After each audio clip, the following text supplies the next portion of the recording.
Ravenwood High had always been an ordinary school, at least to most people. It was a place where students went to learn, friendships were formed, and rivalries brewed. The school, located in a small, quiet town, had been around for over 100 years. With its red brick walls and sprawling grounds, it was an old building that had seen its fair share of history. But there was always something off about Ravenwood, something that couldn't quite be put into words. Most students never noticed it, but for those who paid attention, strange occurrences were a regular part of their daily lives. The whispers in the hallways, the odd shadows in the corners of classrooms, and the unsettling feeling that something or someone was always watching. Samantha Sam Foster was a quiet, introverted girl who had just moved to Ravenwood from a much larger city. She was used to bustling, crowded schools, and this small-town atmosphere was a big change. On her first day, Sam felt the weight of the school's atmosphere pressing down on her. The air in Ravenwood High felt heavy, as if it held secrets that no one was willing to share. Her first class of the day was history, taught by Mr. Green, a stern man with graying hair and a reputation for being strict. As Sam walked in, she noticed the classroom was unusually cold for a spring morning. The walls, adorned with old photographs of past students, seemed to stare down at her. She took a seat near the back, hoping to blend in. But as the class began, Sam couldn't shake the feeling that someone or something was watching her. Every time she glanced toward the back of the room, she caught glimpses of shadowy figures in the corners of her vision. But when she looked directly, nothing was there. It was as if the school itself had a presence, something unseen, lingering in the shadows. After class, Sam tried to ignore the unsettling feeling and headed to the cafeteria. As she walked through the hallways, she noticed groups of students whispering to each other, casting furtive glances in her direction. When she passed by one of the old lockers near the back of the hallway, she swore she heard a soft voice, almost a whisper, call her name. She froze, her heart pounding, but when she turned around, no one was there. Shaking it off, she entered the cafeteria, sat at an empty table, and pulled out her lunch. But as she looked around the room, she saw a group of students huddled together, talking quietly. They were staring at her, their eyes filled with an intensity that made her feel uneasy. "New girl," one of them said, a tall girl with dark hair and a piercing gaze. "You don't know what you are walking into." Sam frowned. "What do you mean?" The girl smiled, but there was no warmth in it. "You'll find out soon enough. Just don't get too curious. Ravenwood has a way of taking care of things." The girl stood up, and the rest of the group followed her, leaving Sam sitting alone with 1,000 questions swirling in her mind. Later that evening, Sam decided to explore the school grounds. The town of Ravenwood was small, and she had already walked through most of it, but the school itself seemed to hold a magnetic pull for her. As she wandered through the overgrown backyards, she noticed an old, decrepit building behind the main school, the old gymnasium. The gym had been abandoned for years, but Sam had heard rumors that it was still used occasionally for school events, though no one ever mentioned what exactly went on inside. Curiosity got the better of her, and she ventured toward the building, her steps echoing in the quiet night. As she approached the gym, she noticed that the doors were slightly ajar. Hesitating for a moment, Sam pushed the doors open and stepped inside. The air was thick with dust, and the wooden floor creaked beneath her feet. The gym was dark, with only the moonlight filtering in through the cracked windows. It smelled old, musty and stale, like it hadn't been used in decades. But there was something else in the air, something colder. Sam's breath formed visible clouds as she walked further into the gym, the feeling of being watched growing stronger with each step. She turned toward the far corner where a large shadow seemed to loom, and that's when she saw it. An old rusted metal door, barely visible in the dark. It looked like it led to a basement or lower level. Her curiosity getting the best of her, Sam made her way toward it. As she reached for the handle, she heard something, a faint whisper, as if someone was calling her name. She stopped, her heart racing. She glanced around, but the gym was still empty. With a deep breath, she opened the door, revealing a narrow staircase that descended into the darkness below. Sam hesitated for a moment, but then stepped inside, the door creaking shut behind her. The stairs were steep, and the darkness seemed to swallow her whole as she descended. When she reached the bottom, she found herself in an underground hallway, lit by dim, flickering lights that barely illuminated the space. The walls were lined with old lockers, and the air was thick with the scent of mildew. Then, Sam heard it again, the whispering. She spun around, but there was no one there. Her heartbeat quickened, and she turned to leave, but her foot caught on something. Looking down, she saw an old leather-bound book lying on the ground. It was covered in dust, but something about it seemed important. Sam bent down and picked it up, wiping the dust off the cover. The title read, "The Secrets of Ravenwood." She opened the book, and the pages were filled with strange writings and symbols, many of which she didn't recognize. As she flipped through the pages, a small piece of paper fell out. It was a faded photograph of a group of students, all wearing old-fashioned uniforms, standing in front of the school. But there was something strange about the photograph. In the background, the school's gymnasium was visible, but it was much older, and the doors were wide open, despite the gym being locked up now. What was even stranger, though, was that one of the students in the photograph had eyes that seemed to follow her. She felt a chill run down her spine as she stared at the photo, but as soon as she looked away, she heard the whisper again, louder this time. "You shouldn't have found it." Sam jumped, and the book fell from her hands, landing on the floor with a thud. The lights flickered above her, and the temperature dropped dramatically. She could see her breath in the air, and she knew she needed to leave. She grabbed the book, stuffed it in her bag, and ran up the stairs, her heart pounding in her chest. As she reached the top, the gym doors slammed shut behind her, locking her inside. Panicking, Sam ran to the windows trying to escape, but they were all sealed tight. She turned to face the door, and that's when she saw it. A figure standing in the doorway, silhouetted in the dim light. It was a girl, her face pale and hollow, her eyes dark and empty. She reached out towards Sam, her mouth moving as if she were speaking, but no sound came out. Sam backed away slowly, her hands trembling as she held the book in front of her. She turned and ran toward the exit, and this time the doors opened easily. As she ran out into the night, the whispers followed her, growing louder with each step. "You can't leave. You're part of Ravenwood now." The next day, Sam brought the book to her history teacher, Mr. Green. She was desperate for answers, but when she opened the book and showed him the photograph, his face turned pale. This is impossible," Mr. Green muttered, his voice shaking. "You shouldn't have found this, Sam. Ravenwood's secrets are buried for a reason. The past, it never truly leaves." Sam stared at him, confused. "What do you mean?" Mr. Green took a deep breath. Ravenwood was built on land that has always been cursed. For generations, the school has been feeding on its students. Their fear, their pain, their souls. It's been going on for over 100 years, and anyone who digs too deep into the past becomes part of it. "What do you mean, feeding?" Sam asked, her voice trembling. Mr. Green closed the book and handed it back to her. "The school has a way of keeping people. If you try to escape, you become part of it. The ghosts, the whispers, they're all a part of the curse. It was created by a dark ritual long ago, and no one has ever left once they've become involved." Sam felt the weight of his words settle on her. The truth about Ravenwood was far darker than she could have ever imagined, and now it was too late to leave. Blackwood Academy had always been known for its old buildings, ancient tradition, and elite reputation. Nestled deep within a secluded forest, the academy was a school for gifted students with a history that spanned centuries. The towering Gothic spires of the main building seemed to reach toward the sky, shrouded in mist. Few people outside of the academy knew of its true past, and those who did never spoke about it. The whispers of Blackwood Academy were carefully guarded by the walls of its ancient halls. For years, the school had been a haven for brilliant minds, a place where the wealthy and influential sent their children to ensure their future success.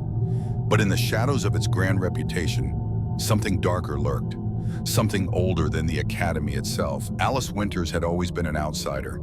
Growing up in a small town, she never quite fit in. Her parents had died in a tragic accident when she was young, and she had been raised by her aunt, who was often away on business. When Alice received her acceptance letter to Blackwood Academy, she thought it was the beginning of a new chapter in her life. The prestigious school promised an opportunity for education and a chance to escape her past. On her first day, Alice was both excited and nervous. She arrived at Blackwood Academy with only a small suitcase and a notebook in hand. As the taxi dropped her off, she couldn't help but feel a sense of awe and unease as she gazed at the towering stone gates and the long winding path that led to the school. The campus was vast and imposing, with ivy-covered walls and courtyards that seemed to stretch on forever. The students walked with an air of superiority, their expensive uniforms and confident strides making Alice feel like an outsider. But she was determined to make the most of her time at Blackwood, to embrace the opportunity that so few had been granted. Her first class was history, and as she walked into the classroom, her eyes were drawn to the walls, which were covered in old maps and portraits of long-dead professors. The room smelled of old books and wood polish, and the desks were arranged in neat rows. The teacher, a tall man with sharp features and silver hair, stood at the front, writing something on the blackboard. His name was Professor Hawk, and he gave Alice a quick, appraising glance as she entered. "You must be Alice Winters," he said, his voice low and gravelly. "We've been expecting you." Alice nodded, unsure of what to say. She took her seat, trying to ignore the feeling of eyes watching her from every corner of the room. Throughout the lesson, Alice couldn't shake the feeling that something was off. The other students were attentive, their faces blank and focused, but there was an underlying tension in the room. Every so often, she caught the students looking at her, their expressions unreadable. As the class ended, Alice gathered her things and quickly exited, eager to explore the rest of the school. After class, Alice wandered through the halls of Blackwood, admiring the architecture. The school was beautiful, but there was something eerie about its design. The hallways were long and narrow, and the stone floors were cold underfoot. As she turned a corner, Alice stumbled upon a hallway she hadn't seen before. The hallway was dimly lit, with old portraits hanging on the walls. The air was thick, and the faint smell of something metallic lingered in the corners. Curious, Alice stepped down the hallway, the faint sound of her footsteps echoing in the silence. At the end of the corridor, she saw a door that seemed out of place. It was an old wooden door with intricate carvings, and it had no handle. There was something about the door that seemed to beckon her. Before she could reach for it, a voice echoed from behind her. "Don't go in there." Alice turned quickly to see a girl standing in the hallway. She was tall and blonde, with a cold, almost haunting expression on her face. "Excuse me?" Alice asked, confused. "The door," the girl asked, her voice low. "It's not meant for students. Don't even think about opening it." Alice stared at the girl, who seemed to be completely serious. "Why, what's behind it?" The girl hesitated before speaking again. "Some things are better left undisturbed. Trust me. The last person who went in there, they never came back." Alice, now more curious than ever, decided to ask the girl more questions, but the blonde girl simply turned and walked away, disappearing into the shadows. Alice stood there staring at the door. Something inside her told her that she needed to know what lay beyond it, but a feeling of dread also settled in her chest. That night, Alice lay awake in her dorm room, the moonlight casting long shadows on the floor. Her mind was racing with questions. Who was the girl she had met? Why had she warned her about the door? And what could be behind it that was so dangerous? Unable to sleep, Alice decided to investigate further. She slipped out of her bed and quietly made her way down the halls of the dormitory. She knew she had to be careful. Blackwood Academy wasn't a place where students broke the rules easily, but the curiosity gnawed at her. As she neared the strange hallway, Alice felt her heart race. She was almost there. She could see the door in the distance, its dark wood calling to her. She reached for the doorknob, hesitating for a moment, and then turned it. The door creaked open, revealing a narrow staircase that led downward. The air grew colder as she descended, the dim light from above fading as she went deeper into the unknown. At the bottom of the stairs, Alice found herself in a large, dimly lit room. The walls were lined with shelves filled with ancient books and artifacts. But it was the center of the room that caught her attention. A large stone altar stood there, covered in dust with strange symbols etched into its surface. Suddenly, Alice felt a cold hand on her shoulder. She spun around, her heart in her throat, only to find a tall figure standing behind her. It was Professor Hawk. "You should have never come here," he said, his voice cold and stern. "Blackwood Academy is not what you think. It's not just a school. It's a place where history, secrets, and power collide."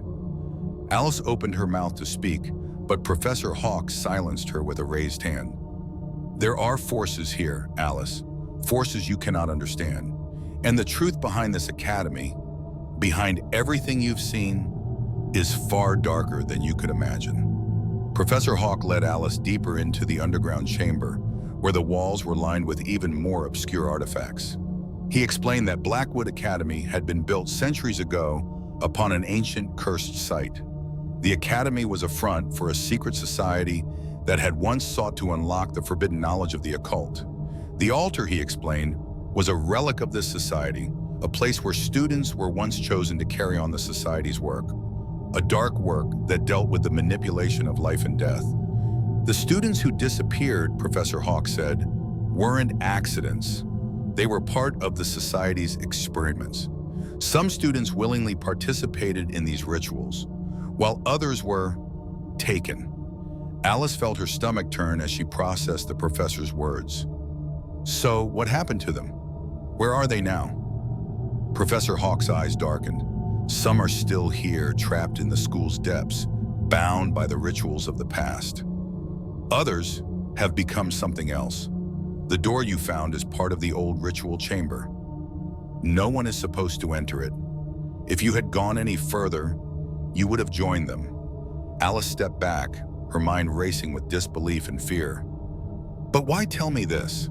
Why now?" Professor Hawk looked at her intently. "Because, Alice, you're the next chosen one." Greenfield High was a small school in a quiet suburban town. Its reputation was spotless, and students passed through its halls without much fanfare. The school itself was old, built in the early 1900s, and it had all the charm of a classic brick-and-mortar building. Its long hallways, high ceilings, and wide windows gave it an almost regal atmosphere. But to those who spent enough time there, it wasn't just the architecture that made Greenfield memorable.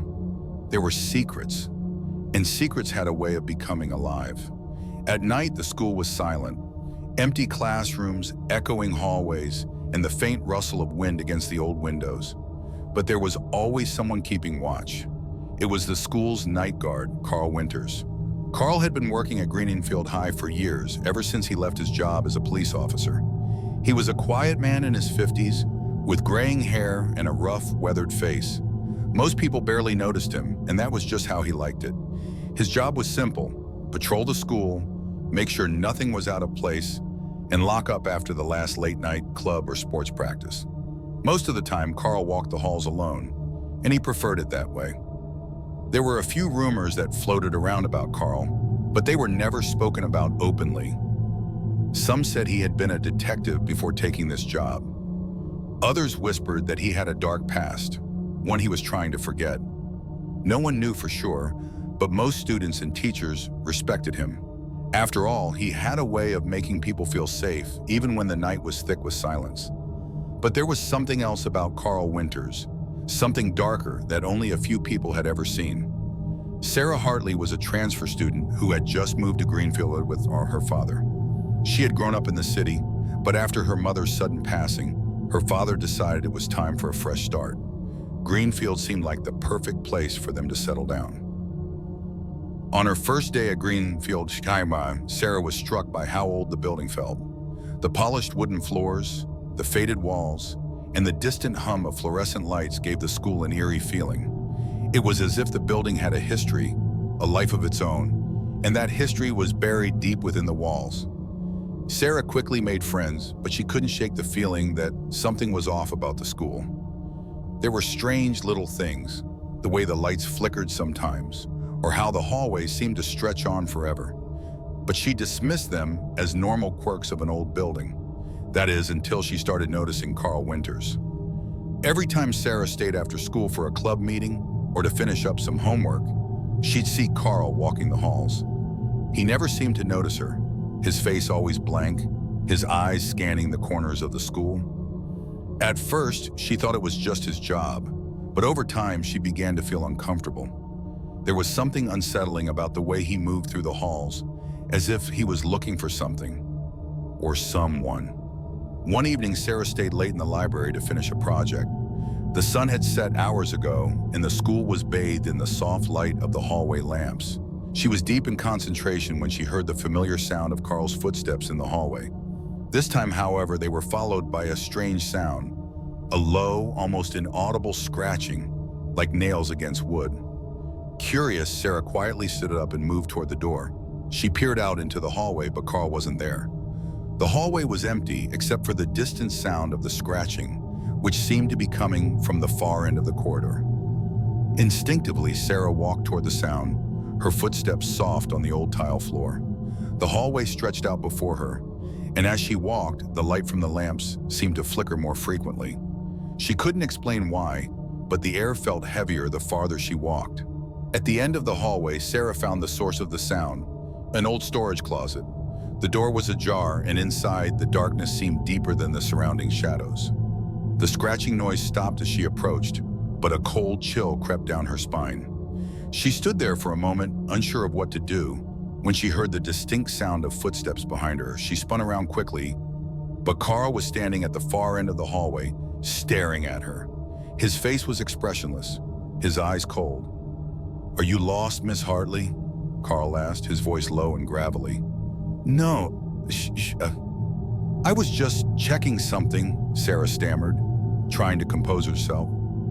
Carl nodded slowly, his gaze never leaving hers. "It's not safe to wander these halls after hours. You never know what you might find." With that, Carl turned and walked away, leaving Sarah standing alone in the hallway. The scratching sound was gone, but the uneasy feeling lingered. Something wasn't right, but she couldn't shake the nagging thought that Carl knew more than he was letting on. The next day, Sarah went to the library to do some research on the school's history.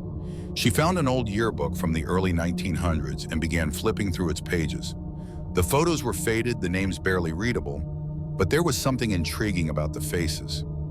Many of the students looked familiar, as though they were still here, still walking the halls. One name caught her attention: Thomas Winters. It was a name she recognized, Carl's father. A picture of a young man with the same stern expression as Carl Baldwin stared back at her. But underneath his photo was a note: mysterious disappearance in 1925. No trace of him ever found. Sarah froze, her fingers trembling as she read the words. She flipped through her pages, but the story was always the same. Thomas Winters had been a student at Greenfield High, a top student, but one night he simply vanished.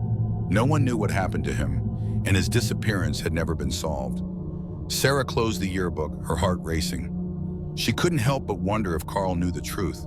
Was his father's disappearance connected to the strange happenings at the school? And if so, what did it mean for her? That evening, Sarah decided to confront Carl. Sarah found Carl walking the halls again, his eyes scanning the shadows. This time, she didn't hesitate. "Carl," she called out, her voice firm but uncertain. Carl stopped and turned to face her, his eyes narrowing. "What are you doing here, Miss Hartley?" "I want to know about your father," Sarah said, stepping closer. "What happened to him?" Carl's expression hardened. He didn't say anything for a long time, his face unreadable. Finally, he spoke. "My father was a guard here, just like me," he said slowly. "He was the night watchman. But he wasn't just watching over the school. He was keeping something locked away, something dark. And when he tried to uncover it, he vanished. No one ever saw him again." Sarah's blood ran cold as Carl's words sank in. What was he keeping locked away? Carl shook his head, his eyes distant. "I don't know, but I do know that whatever it is, it's still here, and it's still waiting." Before Sarah could ask more, Carl turned and walked away, disappearing into the shadows. Sarah stood there, her mind racing. There was a darkness within Greenfield High, a secret that had been hidden for decades, and now she had unwittingly become a part of it. That night, Sarah returned to the school, determined to uncover the truth. She snuck past the dormitories, her flashlight cutting through the dark. As she made her way to the storage closet, the scratching sound began again, louder this time, as if it were calling her. She reached the door, hesitated for a moment, and then pushed it open. Inside, the air was cold, and the shadows seemed to stretch unnaturally. At the far end of the room stood a large, old chest. The scratching noise came from within. With trembling hands, Sarah opened the chest. Inside, there was nothing but old papers and dust. But then, she saw it, a small, rusted key. The key was attached to a chain, and it was covered in strange symbols. The key seemed to pulse in her hand as if it were alive. Suddenly, the door slammed shut behind her, and Sarah spun around, but no one was there. A voice echoed through the room, Carl's voice. "You shouldn't have come here." The shadows closed in around her, and the scratching sound grew louder. The key in her hand began to glow, and she knew that there was no going back. That's all for today's stories. Let me know in the comments what you'd like to hear next time. Don't forget to support the channel with a like and a subscription. Bye for now. See you soon.